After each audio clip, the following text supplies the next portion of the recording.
I once read a quote saying, "I've never met a relaxed woman in my life." And that quote really made me think about myself and the woman that I know. And I am surrounded by a lot of women who are also very driven. They always want to be very productive, they're very creative. I think that I related to that quote more than I wanted to. And I think that's also because we live in a society where productivity is something we all strive for. Like, we all want to be booked and busy. And I think there's nothing wrong with, wanting to be productive. There's nothing wrong with wanting to be busy. There's nothing wrong with going after your dreams, chasing your dreams.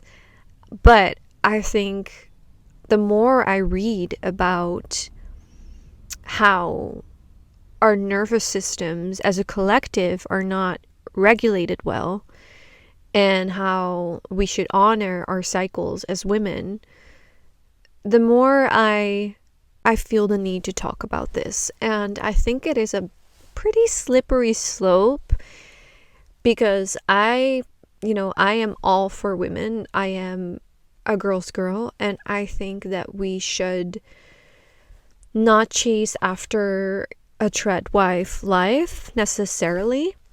I mean, if that works for you, then that is amazing. But I think it isn't that black and white, and I think it is important to know that by, saying all this, I'm not in a way saying that we shouldn't work. Let me be clear. Because I love my job, I love my work, and my work is important, and so is your work probably. So I don't think we should, chase success, if that looks like being burnt out. That is what I'm saying. But I think we shouldn't approach it as black and white as it is portrayed often, because sometimes I feel like there's only living that treadwife lifestyle, or going to Dubai and own property, and being burnt out and being a radical liberal, if that makes sense. And that is just not the case. I think there is, I don't want to get political, but it is a slippery slope. Let me just say that. I just want to talk a little bit about how I always felt behind in life, and I don't think that ever was good for me, because I could never relax, and I could never slow down. And that is not what I want my life to look like. And I talked about this in another episode where I talked about how when I was approaching my 30s, I'm 32 now, I'm almost 33 because I'm a Gemini. When I was 28, 29, I really felt that pressure of not living the life that I, had in mind for myself, and that I put a lot of pressure on. And I think a lot of women can relate to this, where we feel like, oh, I'm almost 30 and I don't have the house that I wanted. I don't have a baby, and I don't even know if I want a baby. Or I don't have the career that I wanted, or, and we all want to make our 14-year-old self proud. At some point, you have to release that pressure and let go of your own expectations, and maybe also the expectations other people have. That is really about releasing the timeline, because that timeline has shifted, and it's not your fault that some things didn't work out for you the way you thought. There's a lot of shifts happening in the world, and I don't think we need that extra pressure, especially as women. So if you feel like you are not where you wanted to be, release that pressure, and I want you to know that you're not alone. And I want to talk about the importance of becoming a relaxed woman. So with relaxed, I am not saying unemployed or married taking care of the garden, I am talking about becoming a relaxed woman in your love life, in your business, in your friendships. There's a lot of factors that come into play when we're talking about relaxation, because the opposite of being relaxed is feeling unsafe, feeling pressured, feeling like you have a lot to do, constantly feeling like you have a lot to do. We overthink, we're in our head, we're not in our bodies. So, in some way, being relaxed is also being sensual and connected to the body. So, there's a lot of different ways to approach, becoming more relaxed. And I think this should be, and I think this is always our goal. And then when we have time to relax, it's hard. You're finally on the couch and you have a snack and you have your favorite show on, and then we still want to be on our phones. We still want that extra stimulation. And this is something that takes practice because we are constantly overstimulated and we need to unlearn this. And this is a practice and this doesn't happen overnight. So I want to share how you can become a relaxed woman in your love life, in your business, in your personal relationships. And just when you're by yourself, you need to become relaxed. You don't always have to do something.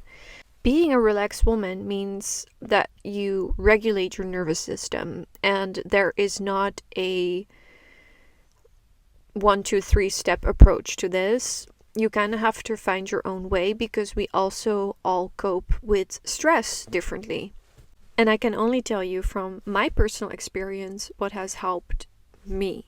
I really, really had to learn how to slow down, and I talk about this often because I think it is such an important thing. But slowing down kinda also slows down the body, and it can also help to slow down the mind, especially when you are someone who overthinks. From my personal experience, when I used to be single and didn't get a text back, I would go in overthinking mode and I couldn't stop, and I was just looking for explanations, and it was just terrible, and it was so bad for my nervous system. While I really learned to slow down, nothing's happening, I'm so fine, I'm so okay. And this takes practice, a lot of practice, and I know this is extremely difficult. But when I stopped overthinking, I started to feel and actually not think about the feeling, but actually really feel the feeling. Because thinking about the feeling, talking about the feeling, writing about the feeling is still not feeling the feeling. And if you want to regulate your system, you have to go through that motion of feeling, even if it's uncomfortable. Actually, especially when it is uncomfortable. If you watch my vlogs on YouTube, you can also see how I regulate. I also share a little bit more about this on my Instagram and TikTok. And like I said, I think it is really something very personal, and you kind of have to find what works for you, because what works for you might not work for me, and vice versa. Something that also really helped me was when I stopped forcing things. And I know this sounds like so cliche, but forcing things goes kind of like hand in hand with the pressure we have on ourselves. And when you release that pressure, you can also feel like, oh wait, I actually don't have to force things. And we force things in relationships because we've been friends with someone for so long. Like, why do we stop even though we feel completely drained after those interactions?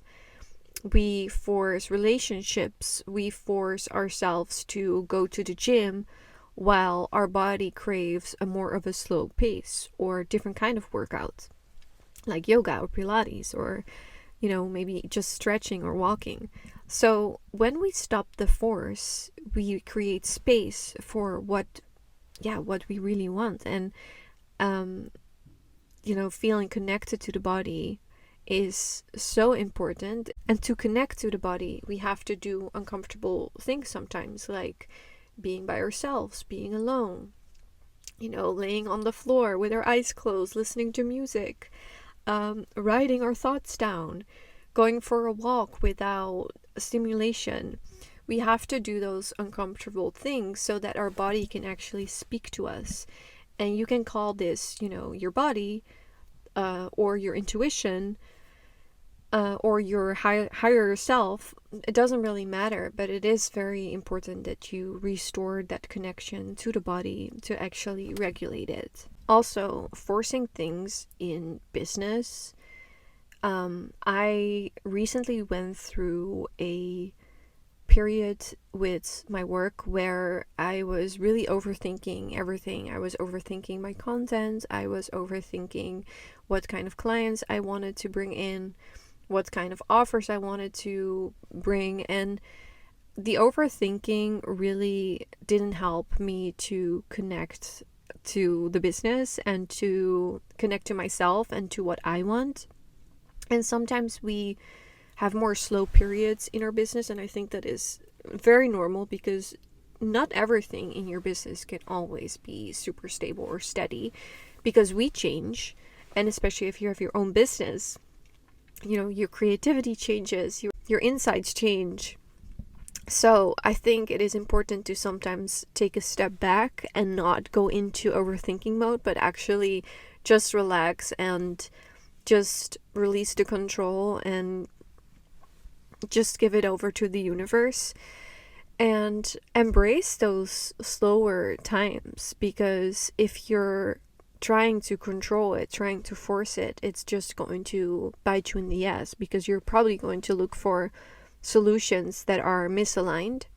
So stop forcing, and things will fall into place when the time is right. Becoming a relaxed woman is a identity shift. It is identity work, because people might tell you like, oh, you're always so busy, you're always so, you're always doing things. And that might be your cue to actually become more relaxed and do less.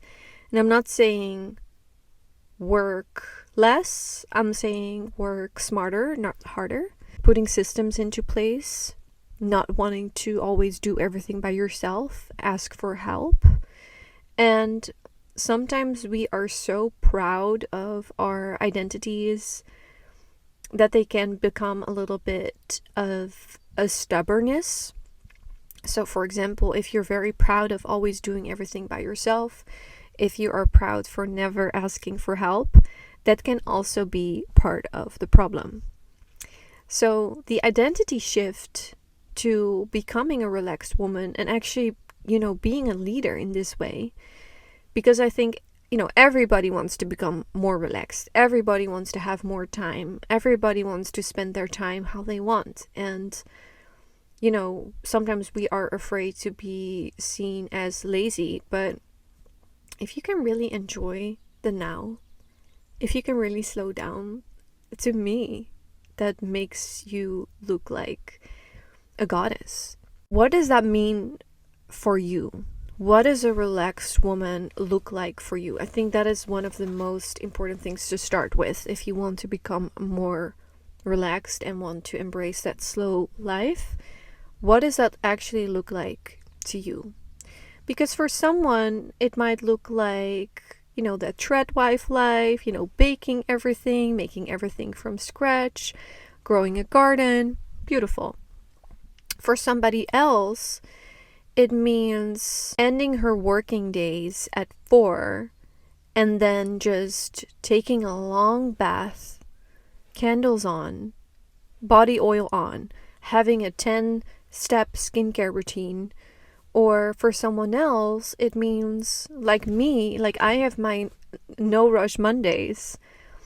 I can use my Mondays for everything and I don't feel guilty. And that is a practice, I have to say. Like at first, I remember going to the grocery store on Monday, because I do my weekly groceries on Monday, not rushed, taking my time to pick out my vegetables and everything. And in the beginning, I felt like, oh no, I have to hurry up because I have to go home to work. And I'm just like, it doesn't matter if I take an hour longer or even 2 hours longer. My work will still be there, and I want to calm down my nervous system. And this was such a good practice. So if you find it hard to pick a day during the week, I would suggest you pick Saturday or Sunday, because that is usually when people are not working. Or pick a day where you don't have work and just really make it your, reset day or slowing down day or no rush day, and give it a name, and then it becomes something fun to practice, I promise. Write down, like, what does it mean to me to become a relaxed woman? What does that look like? You can even script it, script a day in the life of you as a relaxed woman. Last thing I want to say is trust the process with letting things go, letting timelines go, becoming more slow. It feels very uncomfortable in the beginning because your whole environment, your whole system needs to adjust, needs to get comfortable, and it needs to regulate. So in the beginning, it's going to feel uncomfortable. You're probably going to slow down and still feel that need to do something. And I just want to tell you, take a deep breath. That is completely normal. Because your system is not, and your mind too, is not used to this yet. I want you to use the word yet, because we're training, we're practicing. So trust the process. Don't give yourself a time of okay, in 3 weeks I want to become this slow woman. It is a lifestyle. We're not training for the Olympics. This is our life now. And that is what I want you to tell yourself. From now on, I am practicing to be a relaxed woman, and everybody needs to get used to it. This is the new me. And you know what? There are some things that can help you to practice this even more, is taking more deep breaths, talking slow, doing things with enjoyment, looking for less dopamine. So, for example, when you are in the shower, we sometimes we rush, we need to wash our hair, and we need to do this, and soap, blah, blah, blah. Take it easy. Make it an enjoyment. I love to take long showers in the evening, putting on a candle, putting on meditation music. Make it something where you feel I don't have to be anywhere right now. I just have to be here and enjoy it. And you will notice that your relationships will change. And a month in, people are going to notice. They're going to tell you, wow, you look so happy. You look so glowy. What's your secret? I'm just becoming relaxed. That's all. So yeah, thank you for listening to this episode. I hope it inspired you. I am working on something really amazing around this topic, around this lifestyle. And I'm going to share more, I think, after my retreat. So yeah, stay tuned. Thank you so much. Give this podcast a thumbs up or a like on Spotify. It means the world to me. Really, your comments, I don't get many, but they mean a lot. So thank you, and talk to you soon.